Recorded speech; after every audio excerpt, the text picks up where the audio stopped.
ఎప్పుడు లేని విధంగా ప్రభుత్వ విద్యలో రాజకీయాలు దూరంగా పెట్టాం.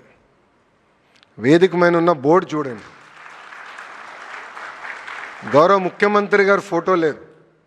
పిల్లలకి ఇస్తున్న పుస్తకాలు చూడండి, యూనిఫామ్ చూడండి. గొప్ప వాళ్ళ పేర్లు పెట్టాం.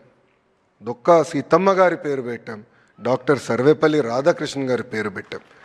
ఇది ఈ ప్రభుత్వానికి ఉన్న కమిట్మెంట్.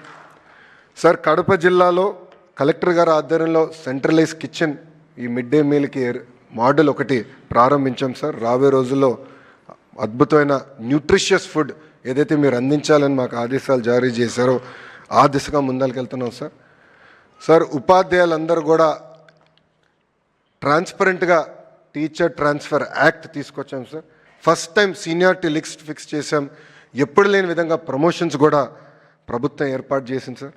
ఇంకా ఇక్కడున్న ఉపాధ్యాయులు చాలామంది, నాకున్న అంచనా మేరకు సుమారుగా 80% మంది గౌరవ ముఖ్యమంత్రి Chandrababu Naidu garu first term, second term, third టర్మ్లోనే ఉపాధ్యాయులుగా నియామకులైన వారు ఉన్నారని నేను బలంగా నమ్ముతున్నా.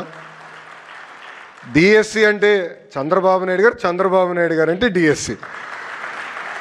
13 డిఎస్సీలు 1,80,000 మంది ఉపాధ్యాయుల్ని గౌరవ ముఖ్యమంత్రి గారు నియమించారు.